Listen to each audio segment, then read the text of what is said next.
Alrighty, so today we need to talk about Broly and his hidden potential build. If you just pulled this character, I'm uploading this a little bit before the banner's live, but just based on timing and stuff like that, you'll probably see this video after you were to hopefully summon and obtain the character. You may be asking, how do I build his hidden potential? And that is what we are aiming to do today. So if you find this video helpful, don't forget to leave a like before you go and subscribe for your news. That way you don't miss out on any of my Dokkan content. You guys know we upload every day around here, so you're going to want to make sure that you are staying up to date with everything here. So with that being said, let's go ahead and hop into the process here for what we're going to determine for how we should be building this Broly. Now, the first thing to keep in mind is we sort of just need to look at the passive so we can deduce what the best way to build them is going to be. This will sort of be a process together, if you will. We have permanent guard and then some damage reduction, right, from the first 3 turns. So we're going to have 70% damage reduction right away, and then we are going to go down to 30% damage reduction after that. So for that next turn, right? So what do we have here? We don't need to emphasize crit on this character. I really think what this character unit is going to come down to is going to be a dodge focused build. And you may be wondering why I'm saying that, because they are a Festival of Battles character. I think where dodge is really going to be effective with this character is just based on the way that the passive works, right? Because by the time we get 5 attacks, which is not going to take a very long time whatsoever, we're already going to be up to a 100% chance to crit. Then we're also going to have up to 400% defense with every attack performed, whether it be a super or a normal, right? This does not say for every super attack performed, it just says for every attack. So this is going to count for normals. This is going to count for super attacks. It's going to look pretty good.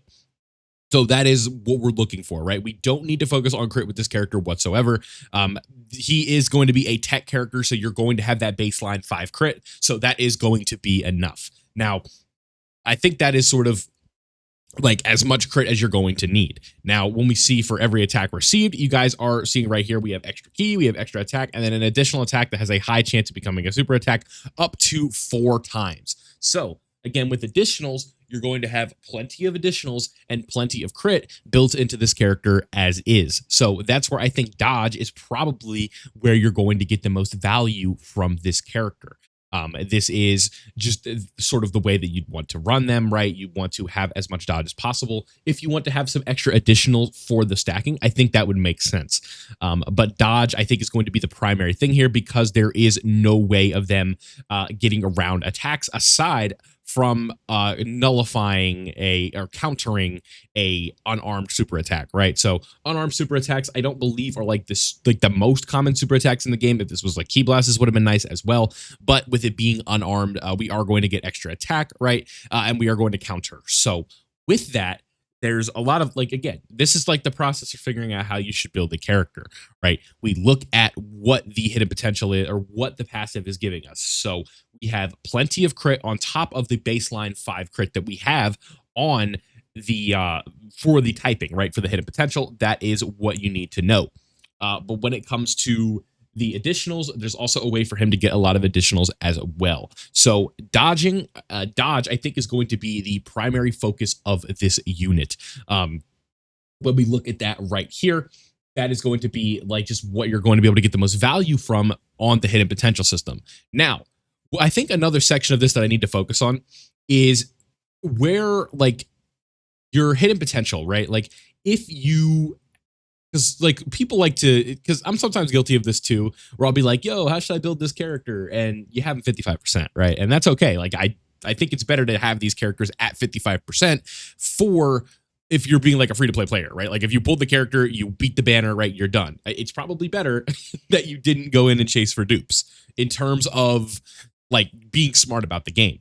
But the downside to that is that you cannot, really give them a hidden potential build. You get two skill orbs, but that doesn't give you like an entire access to the hidden potential system, right? So if it's like 55%, there's a very good chance these may be in the data. I didn't really see if they were or not, but there is like a 99.9% chance this character is going to be getting a their own exclusive skill orbs. So if you're to pull them today, like you're watching this video after you pull the character, if you did today, you don't want to use like permanent skill orbs on this character. If you want to slap some EX ones that you can take off, knock yourself out. I think that's completely fine. But where you're really going to get a lot from like the skill orbs is like he's going to have his own. So there's a good chance that they're going to be a bunch of additional and defense ones. Those are typically what we see from those, where it's like additional defense or dodge defense and then crit additional in the gold slot, right? That is typically how they like to do these things. So when you see that there, that is like how it's sort of going to work. So I think if you are like, if you have this character at 55%, I don't hate the idea of just emphasizing more additional, right? If the EX skill orbs that he gets for his unique skill orbs that don't give that, that is a little bit of a tricky spot. But if you want to slap some additional orbs on him, maybe give him a little extra attack for, especially for the Festival of Battle, so you can just do as much damage as possible, I don't hate that whatsoever, because this guy is going to be absolutely critical for that Festival of Battles mission for the extreme tech side of things. Are there alternatives? Yes. Do I know them off the top of my head? No. Is this unit absolutely going to be the best way that you can run him? 1000%. This is going to be the best extreme tech unit for the Festival of Battles. It feels like he's heavily designed for that, with his ability to stack on all of his super attack effects here, raises attack and defense, and then he raises attack and defense here as well. So all of these extra attack raising, defensive raising, this character is going to be a monster in the Festival of Battles, especially with his just guaranteed crit here after he does his 5th attack. Which is not going to take very long, especially it's going to take a couple appearances in the Festival of Battles, because it's not like there's a gazillion attacks right off the bat in the Festival of Battles. And I'm talking about Festival mainly in this because of A, the mission, and B, I don't know how well this character is going to be for the new content that's in the game right now, in terms of like the red zones and like whatever other stuff we're going to get. We're going to get like the survival on Vampa event coming out. I believe that's going to drop with the banner. So plenty of things to do coming up very soon. So it shall be interesting to see. But when it comes to like, that's the hidden potential system, right? If you want to emphasize things, I think dodge is going to be the best way. And then if you want to give some extra additional just for more potential chances to stack, I think that's probably the way that you want to go with this character.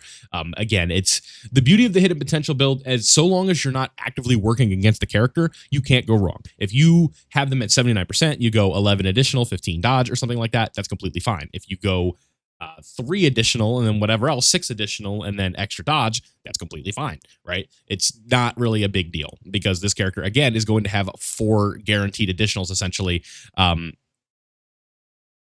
for every for up to 4 times, right? For every attack received. So it's one of those things where you're going to have a ton of chances. So I think additional is going to be one of your main focuses here, and then dodge is going to be your other main focus. Now, when it comes to the teams that you should be running him on, this is not the best teams video. Obviously, we'll be working on that throughout the week. I'm probably going to get that out. It depends on when BROLY gets his super EZA. I think that would probably be when you can expect that video, just because then we have a lot more concrete like things that we need to worry about. But I think Giant 8 Power is going to be a really good setup for this unit. And then I also think Pure Saiyans is going to be good, because you can run them on the 10th anniversary team. Then Mission Execution might not be horrible for this team. Movie Bosses is not a bad setup at all. But again, it's kind of a tricky spot. So like Giant 8 Power, pretty simple. You guys understand for Festival of Battles. He's a stacker, right? They're stackers.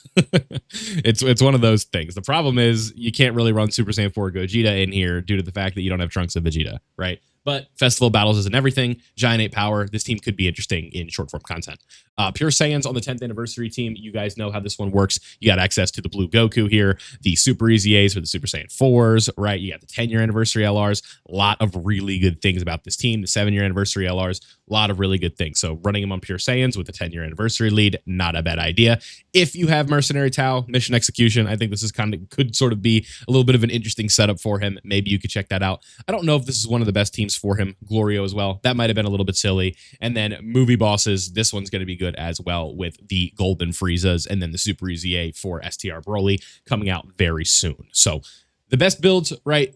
Those are the ways that you want to run him. And then his hidden potential system, again, what we talked about, is going to be a dodge focused with some additional as well. Just with the way the character is, you do not want to put any crit on this unit. You absolutely do not need crit for this character. If there's one thing that you can take from this video, is that I'm not putting crit in my Broly, right? That is like, that's 100% what you need to be focusing on, not putting crit on him. So I wish you luck in your summons. The banner is live in 7 hours after I'm recording this. So if you are summoning for this Broly, good luck. I'll have a should you summon video out basically when the banner is live. We'll probably do that while I'm streaming. We'll talk about it and all of those fun things. So I appreciate you guys watching this one.